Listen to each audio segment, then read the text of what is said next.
Hello friends, if you have purchased a new iPhone or you have updated your existing phone to the latest iOS version, then here are some 8 tips and tricks that you must do immediately to save battery life, your mobile, Wi-Fi, data pack, and all this without compromising on your iPhone experience.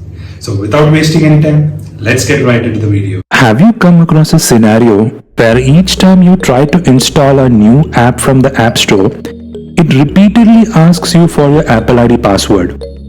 So if you don't want to keep typing your password every time and instead use your Face ID to authenticate faster, then here's what you need to do. First, go to Settings, scroll down to Face ID and Password, type in your passcode, and once you are in, disable Face ID for iTunes and App Store. Don't worry, we are going to come back to this later. Go back to Settings page, click on your name, click on Media and Purchases, click on the person image icon on the top left corner. Now you will see the option called as Password Settings. Click on that and then disable Require Password option at the bottom. Click Done and done again. Now you go back to Settings, Face ID and Passcode, enter your passcode. Now enable Face ID in iTunes and App Store option. You will be prompted for a password here. Go ahead and enter it once.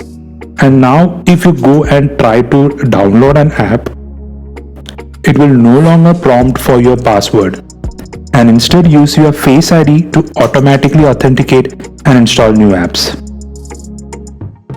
The second tip is, if you want to import your contacts to your iPhone, this is especially useful if you're trying to import contacts from external sources like an Outlook, Yahoo, Gmail, iCloud, etc.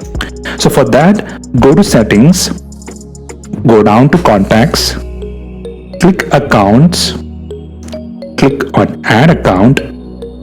Now you can select any of these providers. For example, I want to import all my contacts from my Gmail account. So I click on Google, say Continue, type in your email ID, click Next, type in your password, and once you're logged in successfully, it will automatically sync all your contacts into your iPhone. Tip number 3, disable background app refresh.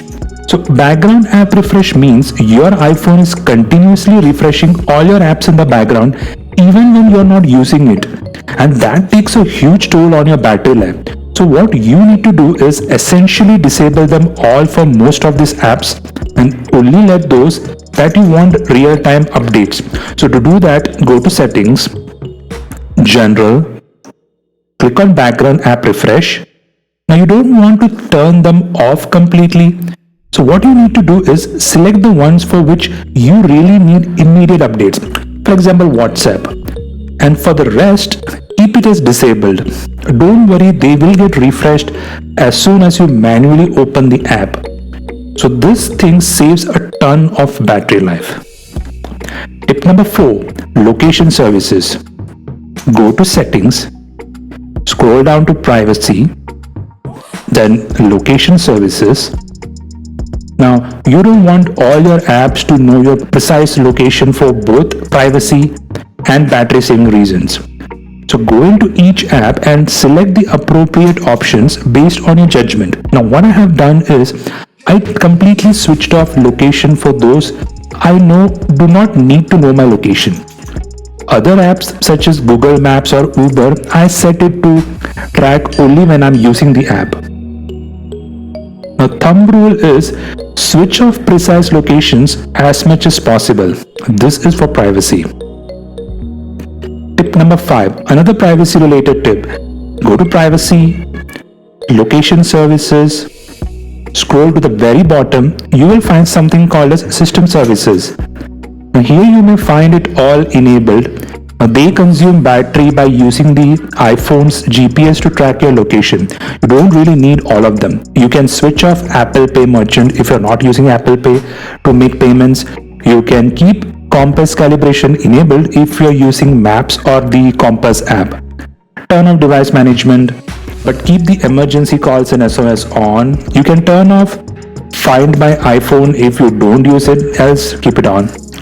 Turn off HomeKit if you don't have any smart devices at your home. Location-based alerts are basically those alerts that Apple send to you when you reach certain locations. For example, by using the native wallet app. So if you have booked a flight, then Apple alerts you based on your location, whether you are at the airport or home. You get the point. So you can turn it on if that's something you depend on. If not, just disable it. Definitely turn the next two options off, which is the location-based suggestions and mobile network search. Mobile network search is just few data that Apple uses for itself to know the network tower signal strength and location, not something that is going to concern you. You can keep motion calibration and direction on if you're using fitness apps such as Fitbit or Garmin or the Apple Watch, else you can turn it off. Turn off networking and wireless. Turn off setting time zone if you're not traveling between countries. Turn off system customization and significant locations. Share My Location is basically used by Find My iPhone app. So if you want to use that, then keep this on. And Wi-Fi calling is, as the name suggests, used for Wi-Fi calling. Now scrolling down below, turn off all the three product improvement options. This again saves a lot of battery life.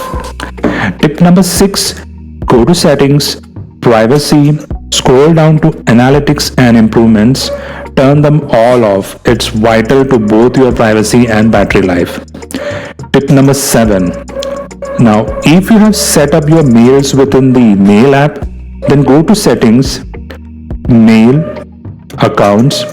You have the options at the very bottom. There's this push button or push option that will consume battery life. What it tries to do is it keeps checking every time, is there a mail, is there a mail, is there a mail, then push it to this account. What you want to do is use the fetch option. So it's clearly written there, read the last line, which says for better battery life, fetch less frequently. So I have set it to automatically, but you can set it as per your preference. So if you use fetch to 15 minutes or 30 minutes interval, then it would fetch those emails at a lower frequency, thereby saving battery life. Now, last but not the least, go to settings, Safari, turn off preload top hit. What it means is if your search was anything, then it will automatically load the contents of the first search article in the background, and you may not even open it every time. So this basically saves your data. Now there are a few more settings that you can do, like tuning your notifications, where you can customize it the way you want and disable unnecessary notifications, or even going to sounds and haptics. And if you scroll down below, you don't want a sound to be played each time you click on the keyboard or lock your phone. You can disable them all. So these are some more tips that will go the extra mile in saving some of your battery life. So that's it, guys. I really hope these tips help you a lot. If you like this video, please share and subscribe to my channel for more such tips. I'll post some links down in the description box below that you guys can check out. Until we meet next time, stay safe, stay chilled. Bye.